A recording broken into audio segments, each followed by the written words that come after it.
and then you can pull a full RSS feed for for a channel like Right. Space. So it's very exciting, and it's not quite perfect yet, and it's not working as a service yet, but you can use it to do a one-off feed very easily right now. And yeah, it's very exciting. Right on. So you I'm can then I'm glad you plug vibe it in coded. an LWeb, and then you can tie it together with your foundation model and say, when did the people on Geeks in Space talk about Madame Web or mention Witchblade, which is I very bet important. you've mentioned Witchblade a lot, Well, but I've at least 10 times, right? I would like to know Mhm. how many times you've ranted about the Witchblade not showing enough in episodes of Witchblade. I You think that called the show Witchblade. Why yeah. isn't the Witchblade in the show? We've So heard this you do this show probably be one of 15 those shows. times. So, yeah. Excellent. But like I said, I didn't put the auto-generated captions in yet, so Ah. that's the next step, making Mm. that working, because the YouTube, as you know, version 3 of the YouTube data API is a little wonky, it doesn't always give you Which is really unfortunate given that YouTube is such a flawless system these days and really making no waves whatsoever, no, making no YouTubers are posting angry videos. Even Red Letter Media posted a video about how YouTube that is was screwing funny up. too. Yeah. That was really Those guys are like the most chill podcaster, streamer, whatever's yeah. alive, and they're mad. Well, it's worth pointing out they were almost like meta mad. They're like, Yeah. we know y'all are talking about this, so we're going to talk about it too, right, Rich? Yeah, ha ha ha. So yeah. Well, That was my it was a pretty good Rich.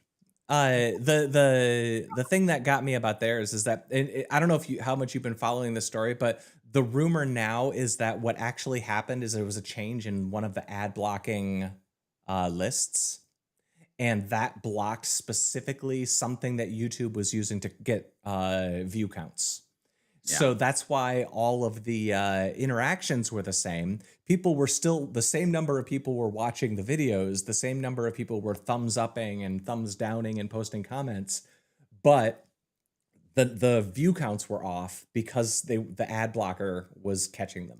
And that was, I don't know if that's been confirmed yet, but that was a couple of days ago, and there was a bunch of threads about that on Ye Old Hacker News and what have yous. Viewers using ad blockers and other content blocking tools. Ad blockers and other extensions to impact the accuracy of reported view counts. Right. And I listen, and it's largely hitting the tech channels, but at the same time, I'm like, I don't know. It seems that if you suddenly lose a third of your views, is that can't be ad blocker? Are that many people really running an ad blocker? I mean, on a tech savvy channel, I have to assume. I never run without an ad blocker. I haven't run without an ad blocker in 20 years. Yeah. I mean, I've been running premium. So. I ran ad blockers when I ran Slashdot and blocked our own ads. Oh, you want to hear my conspiracy theory? Yeah. What if this is them saying, because people are using these view counts to do their sponsored videos. That's the implication, right? Yeah. I think what they're doing is they're saying, from now on, that view number is the views done without premium or ad block. Yeah. Because people using premium or ad block hit the jump ahead button. I don't know when they added because I have the YouTube Premium as well, but they added at some point the community has skipped past this chunk. Yeah. That's the jump ahead button for premium. Yeah. I don't know when that became like built, because now it's built into the Apple TV interface. Oh, it is. Yeah. So it's just like when I fast forward, bloop, right past the ad every time. Or the ad, but it's weird because there's like an escalating arms race between the pre-rolls, the interstitial rolls, and then the actual ad reads that the channels are doing themselves. Like they're different. They're different problems with different solutions. It's a weird one, man. Well, I mean, did we see a rapid decline in our views? Yeah, our views have been halved, but I think that's because of inconsistent posting behavior over the last month. Come on, our channel got 3 views in the last 28 days. We used to get 2. Yeah, that's true. I can't imagine anybody ever hits this channel without an ad blocker. I don't know, man. Why would you do that? I don't know. I mean, they've got a lot of other stuff too, like the copyright stuff. I don't know if you follow like Rick Beto and the DMCA thing, and then there's the Bloomberg thing with Gamers Nexus. That it's an interesting time. I will point out, I'm looking at our yearly analytics line chart. Oh no, actually, this is not Geeks in Space. That's me personally. Sorry, I need to change. Yeah. Oh wow. All of our views are on the podcast. It's got to be training bots. Yeah, for sure. We get a few hundred views on the audio stream. That's the only one I care about. I can't imagine anybody actually using video. We have pretty consistently 8 to 12 views. Yeah, it's the same people. Yeah. Hey guys. Hi guys. Yeah.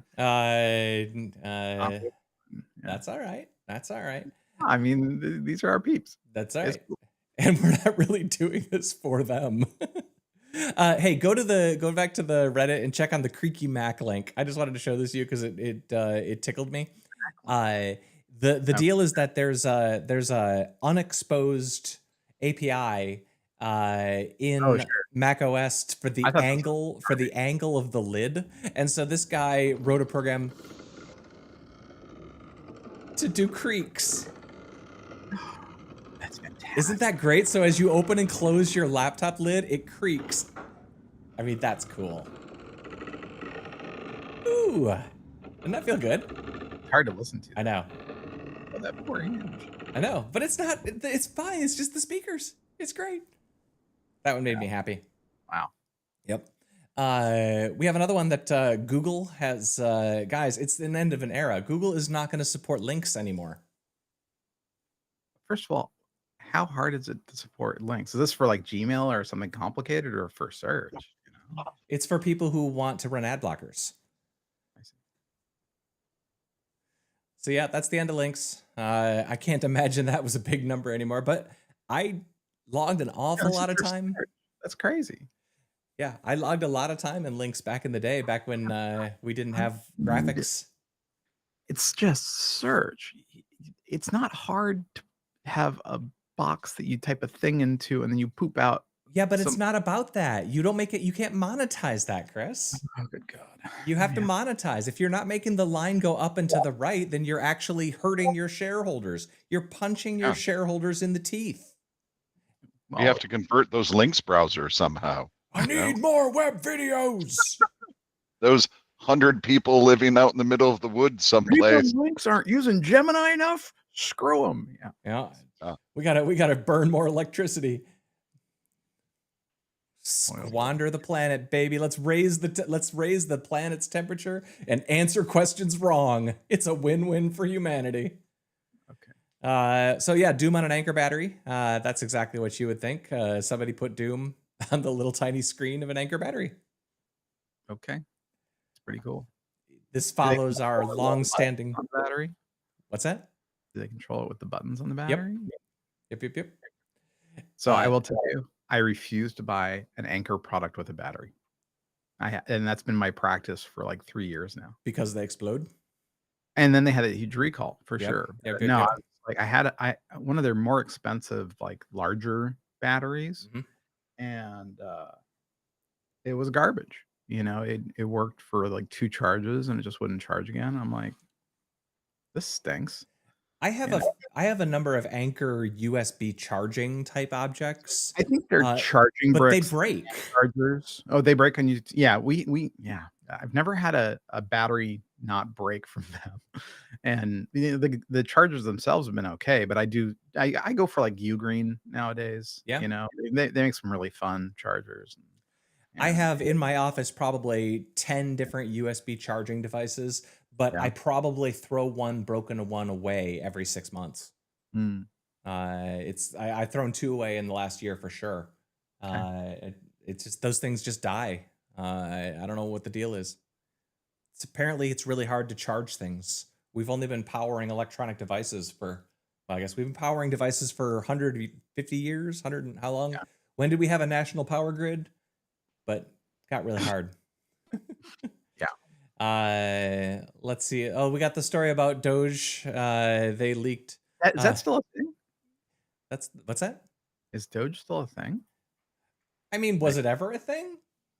I should use a ad blocker. It's impossible to use these websites. So yeah, they uploaded a copy of the entire Social Security database.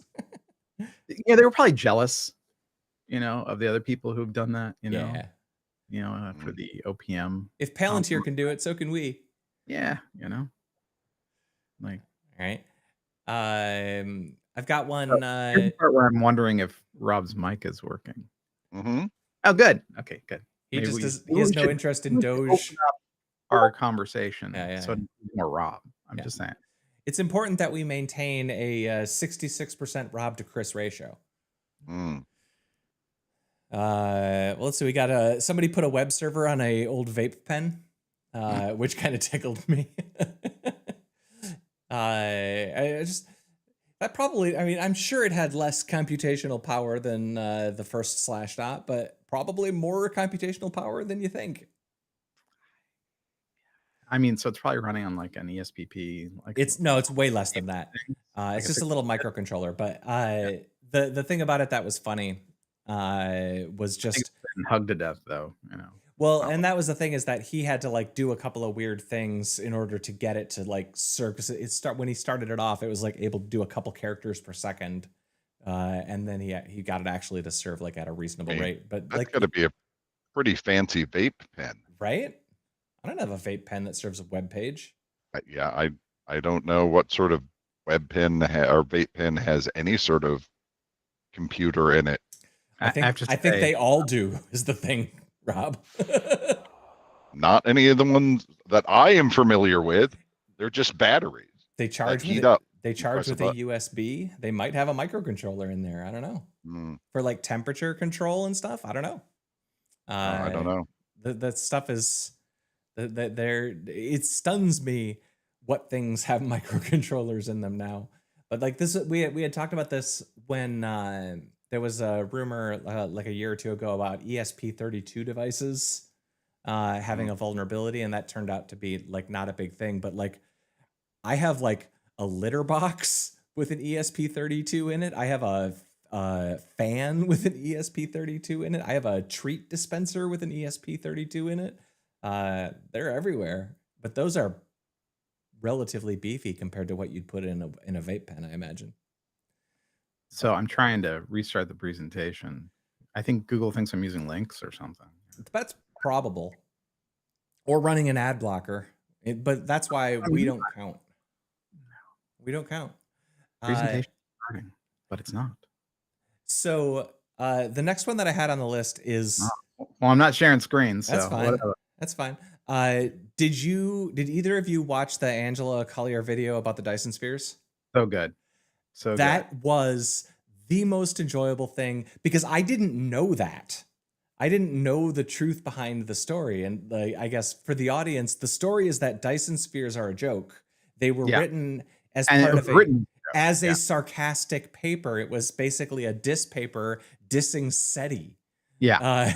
And I have to tell you, I agree with her. I've met Freeman Dyson. I've joked about Dyson Spheres with Freeman Dyson. I think she's right. No, she's totally right. There's an interview of him in the video where he's just like, yeah, it was a joke. Nobody, like, all this time later, nobody understands that I was kidding. And I was unaware of any of this context. Yeah. Like I was mainly only aware of Dyson Spheres because of the episode of Star Trek that she referenced in that. I was like, that was the first time that I probably saw in reference to a Dyson Sphere. That's probably true of most people, right? Yeah. But yep, Dyson Spheres were science fiction nerds. Mm-hmm. Yeah. Well, and they show up in some worlds are just slices of Dyson Spheres. That's right. That's right. But that video was phenomenal. It made me so happy. It was so good, and she's so fun. She's an excellent host. Yeah. She's on the list of when you post it, I try to watch it right away. Yeah. But yeah, she presents really well, and when she does like technical things, like often she can explain technical things that are above my brain, but often in a way that I can understand. She had a thing about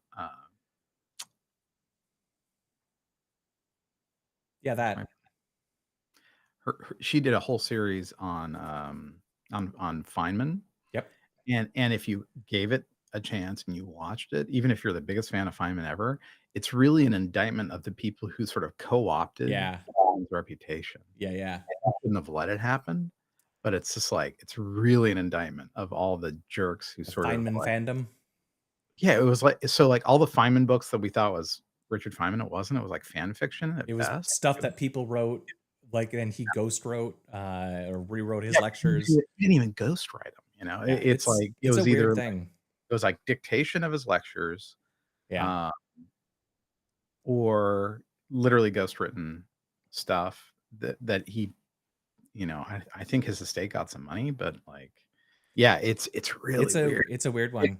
It's like there's like a Catholic church of Feynman just trying to make money. Well, it's like on some level, it's probably the same thing as why there's a whole subset of YouTube. Anytime any new Marvel thing drops, Yeah, there's a percentage of people who are just going to watch videos about the new it's Marvel like reaction videos. Right, but people love Feynman, and he's just like They love this picture of Feynman they have in their head. Yeah, that's true. That's true. They love the idea of Feynman. It's really a great warning of don't let people define your legacy if you don't want them to, you know. But Well, and also, you know, most people, when you look a little closer, are not at all as good as what you wish they were. Like the three of us are flawless individuals. We're beautiful true. snowflakes. I mean, Pretty close, yeah. you know, our YouTube views didn't decline. Just saying. We were unaffected by any political events. The apocalypse. Yeah, so far we haven't had any scandals, as far as I know. Yeah. I mean, who would have told us? Because we only have 4 viewers, and they're probably like mostly our kids and we have friends. a number of podcast listeners, apparently, according to you. I suspect they're all just, you know, bots training models. I would assume. Yeah, someone is saying that I guess it was Cloudflare or one of the big content delivery networks. They were saying that they were seeing between an eighth and a third of all traffic right now is just bots. You know, for sure. But that was even true back in the day. Well, yeah, yes and no. This is literally though bots training off of sure, off content. You know, but like back in the day, we would have days where 10, 20, 30% of all of our web hits were clearly just bots. Yeah, and it's not really new. It's just now they're using it to train AIs to answer questions wrong. Yeah, it's tricky. It's really hard to get questions wrong. You gotta on Witchblade. You know? Yeah. Well, you need to know which episodes mention the Witchblade and which ones don't. It's important. Yeah, I should ask ChatGPT how it feels about Witchblade episodes, and it will use $7 worth of electricity in order to give you that question answer. I mean, how much electricity am I using right now? Are you right? Just the stream, man. I have like 5 light bulbs. Well, let's see. We've got all of mine are LEDs, so I'm using less power than I ever used before for lighting. So that's good. You're a good person. I'm a good person. That's right. You use LEDs when you could be using tungsten. Mm-hmm. I over the course of the last 10 years, I've replaced almost every bulb in this house with LEDs, and I wish I would have had the ability to measure a before and after, just to compute the ROI on that, because I can't imagine. It would take a decade to recoup those costs. All right, we got a couple of ones that are left in the list. There's a really awful one, the story of a dude and a couple of kids that got locked inside of a Tesla. They ran it off a road. It was an accident. They hit a tree. They started on fire, and because they have those stupid door handles that won't open from the outside if the car loses power, they burned up.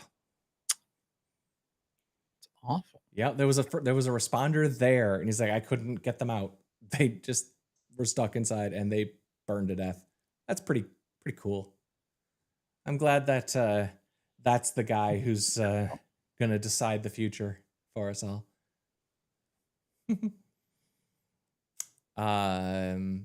Okay. Model Y? What was it? What's that? A Model Y? It was a Y. Yeah. It's a sad one.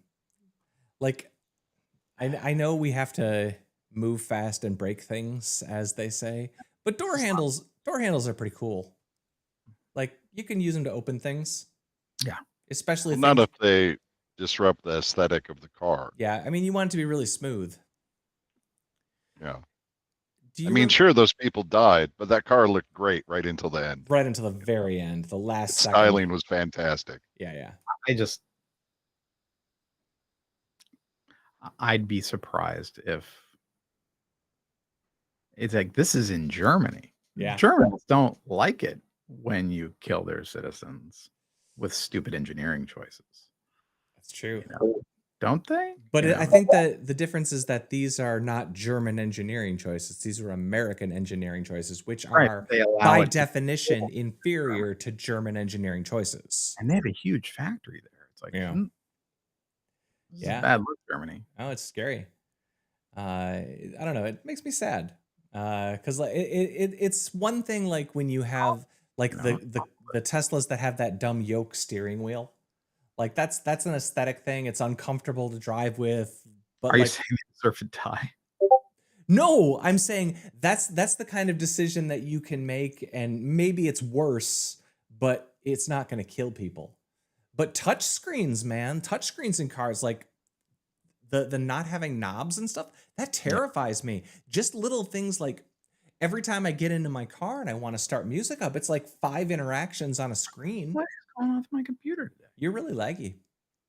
No, I don't know if you can hear me. I can hear you, Chris, but your video is lagging in and out. I know.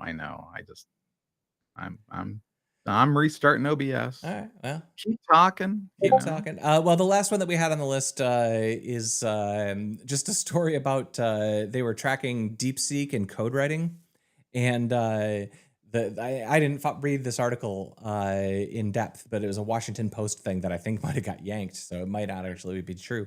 Who knows? But they claimed that if code was being written by one of the groups on the list, that China doesn't like that it writes code with more security vulnerabilities.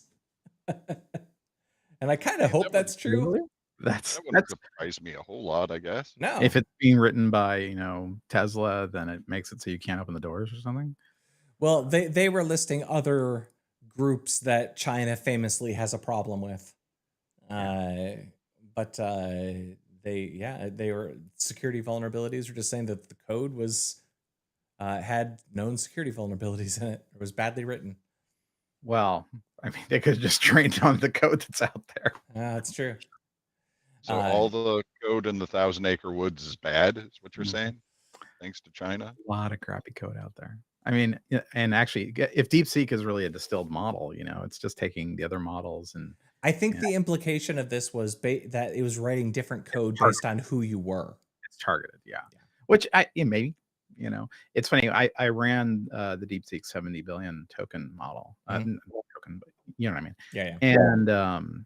And I asked it. I think it was at the time I asked it about the Hugo Award scandal in China. Oh yeah. And I don't know nothing about that. It came back. Well, it's important to look at both sides of the issue. Yeah. It really tied itself in knots to like, oh no, that I'm sure it was fine. It was fine. Roadblock. It was great. Honestly, it's a great model. It's really good. Yeah, I was running a smaller one. It's fun. But yeah, no, if it has like a subtle, prompt injection where it's going, but if you're writing for the Department of Defense of the United States, blah blah blah blah blah, everything has buffer overruns. Yeah, we inject those. Hey, Chris, you posted the story about the sun becoming more active. What was that one? Oh, geez, let me see here. And now I'm presenting again. Yeah, you are. It's so weird. Technology, man. It's cool. Our sun is becoming more active. Well, it's taking a more active role in planets' lives. It's not just going to sit back, and it's going to games with all the planets. It's doing its best. It's trying to make a real connection. Yeah, so we're in solar cycle 25, which is like Soul Cycle, but for the sun, and it's just stronger than they expected. And I sort of have this science fiction story going in my head that there's a big solar flare and it sets us back or whatever nonsense, and it's just an interesting story. There was a lull in sunspot activity from 1645 to 1715, and I'm like, man, I'd love to read the paper where they figured this out. Right? Where do they dig? What strata of geology shows sunspot activity? I mean, that's really interesting. It is cool. Because you have casual observations, which is how we know about what was the Crab Nebula supernova explosion in 16 whatever. Right. And also, that's how we know that it was colder when we were children, which is why we know global warming is a hoax. We could go there, but yeah, it's just interesting. And I was like, oh, are we in for an exciting 25 years of space weather? I don't know. That's one of those things, man. Like the there's a in the list of existential dreads. Mm-hmm. The idea that a solar flare wipes out everything electronic in a hemisphere, that to me feels like something that could happen in our lifetime. Yeah. I don't know if that's if I'm the only one that feels that, but like, I'm more worried about that than I am probably nuclear holocaust. But I guess I was a child of the 80s, and as we all know, we fixed nuclear holocaust when the Berlin Wall came down. That was the end of us Cold Warring. Right. Yeah. You shouldn't worry at all. No, everything's fine now. About the Plus, desks are way better built these days, so if you hide under them. Yep. That actually reminds me of a movie that I watched last week. Matinee. 1993, stars John Goodman. It's a Cold War set film about a guy who makes monster movies, and it's all kind of happening with the Cuban Missile Crisis in the background. And it is an excellent movie. Oh. Excellent movie. This is a side effect of the Joe Dante list? Yeah, it was the Joe Dante list. So I went through and I watched 5 Joe Dante movies in the last couple of weeks. I rewatched Gremlins 2 last night, 2 nights ago. Gremlins 2 is awesome. Every time I watch it, it makes me happier. So Rob, you were busy, and Red Letter Media came out with their tiered list of Joe Dante movies. Yeah, which was very entertaining. I haven't seen Piranha. That's the only one I hadn't seen. It's been the original or remake. It's in the original, directed by Joe Dante in 1979 or something. It's actually a pretty good movie. I've never seen it. As far as movies about genetically engineered carnivorous fish unleashed on a small town go. And there's more of those than you'd think. There is. It's a whole genre. But no, I really, really enjoyed that movie. I think I'd seen it maybe 10, 15 years ago, but was stunned at how good it was. I also watched, let's see. Well, okay, so last night I watched a film called Honey Don't. Do you remember I mentioned Drive Away Dolls maybe a year ago? It's Margaret Qualley. It's sort of a lesbian B movie. And apparently it's a trilogy that they're working on. It's one of the Coen brothers, and his wife is the writer. And I watched this last night, and Qualley is so good in it. Aubrey Plaza is so good in it. Chris Evans is so good in it. It's overstuffed, and the movie doesn't totally work because they just got too much stuff in it. But it's really, really weird and fun at parts, and then just kind of lame and dumb at other parts. But I want to recommend it, but I don't think I can. Alien Earth continues to be awesome. There's one episode left in Alien Earth, and last week or 2 weeks ago, the episode of Alien Earth called In Space No One Can ... It's so good. Chris, you especially are going to find great pleasure in that episode. And I also watched a documentary called Secret Mall Apartment, which is, do you remember a few years ago there was a story about the guy who built the apartment in the mall? Vaguely. I also remember, wasn't there one with a lady who was living above a supermarket? Yeah, too? I think it was a family fair. Yeah. But this was in Providence, Rhode Island, and it was an artist who built an apartment in there. but the movie is like, it's a documentary of like this group of artists. And we lost Chris. Anywho, you might actually enjoy this as a weird documentary, but you will hate the artists. They are the pretentious kind of artists. They're threading that needle between pretentious and honest, or pretentious and legitimate. I don't know. There's a weird space, and like within the same 5-minute stretch, sometimes I'm gonna be like, I just hate you so much. And then a minute later, you're like, you are a decent person, and those kids are probably really happy that you made their horrible hospital stay a little better. It goes back and forth throughout the whole movie. But I think they might have just been a sex cult, and they just didn't. Either there's a whole bunch of drugs that they're not talking about in this film, or there's a whole bunch of sex and they're not talking about it in this film. Because I can't imagine that what's happening in this movie is the whole story. Because it's like, you don't get 8 people to do a project like this just for funsies. As we talked about earlier, people are complicated. That's true. You know? That's true.